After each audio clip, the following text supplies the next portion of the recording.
All right, guys, so the third part of our packet here is actually going to be Descartes' rule of signs. With that, it's actually going to narrow down your search field as we get into actually graphing polynomials by hand.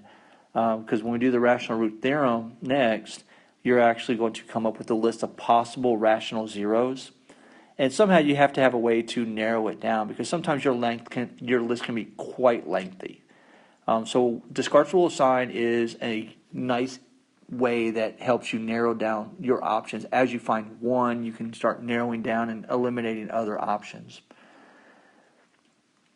Descartes' rule of sign, just reading it here, it says the number of positive real zeros of f of x, this means any function, equals the number of sign changes in the terms of f of x, or is less than the number by an even integer.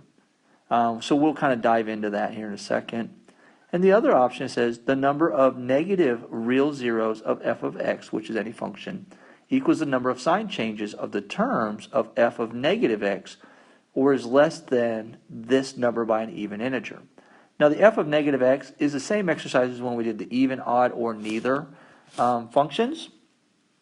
I like when I do the Descartes rule of sign is just, since it's already done, take a quick look at the symmetry, so when we're actually graphing, we'll know if it's going to be symmetric about the y, symmetric about the origin, or if neither one, or if it's a neither function, meaning it won't be symmetric about the y or symmetric about the origin. All right, so let's just kind of dive into this. Let's look at number 10.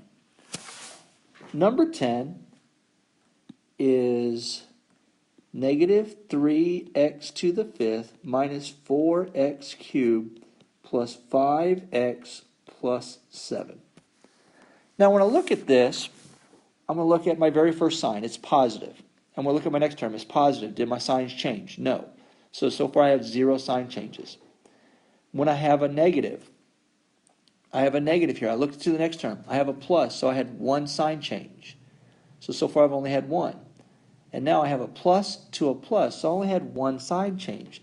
So I can say, all right guys, so now let's go ahead and see how many signs change between the f of negative x. So we want to do f of negative x, and that's going to give me negative 3, negative x to the fifth, minus 4, negative x cubed, plus 5,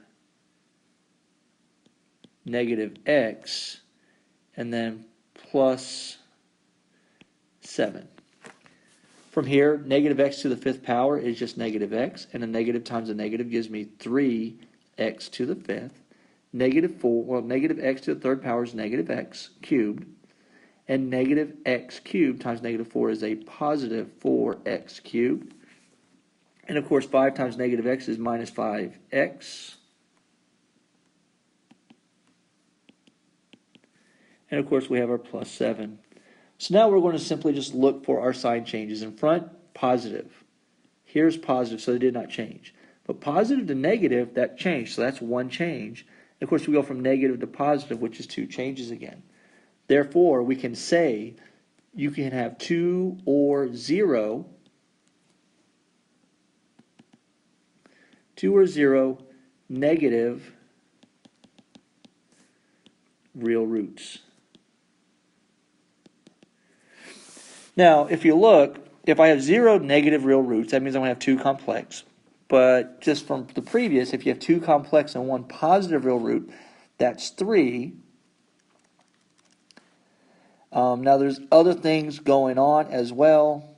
You could have complex in here. I mean, all types of crazy stuff. The reason why we do 2 or 0 negative real roots is simply because if we're getting 2 sign changes, that means we have 2 possible real roots. But we have to subtract by an even number, by an even integer, which is 2. So 2 minus 2 becomes 0. Therefore, we're going to have 2 or 0 negative real roots. Now, there could be multiplicities going on. We can have complex zeros. We still don't really know how this graph would actually look. But here's how I use Descartes' rule of sign. First and foremost, I now at least know that I have to have at least 1 real 0. So when I use the rational root theorem and I have a long list, if I find 1 positive, then I'm done. Yeah, wow, I misspelled positive. That's horrible. something like that. Y'all know I can't spell. Also, I know that if I find two negatives, then I'm done because the maximum I can have is 2. That means my other 2 would have to be complex. Now, I could even have 4 complex, or it could be all types of different things with multiplicities. Also, I look and see symmetry. I look and see, let's see, did all of my signs change? Because if all of my signs change, it's going to be an odd. If none of my signs change, it's going to be an even. No, I think I said that backwards.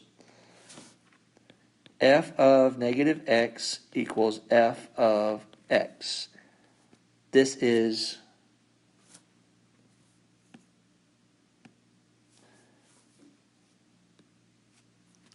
an even function, and f of negative x equals negative f of x, and this is an odd function.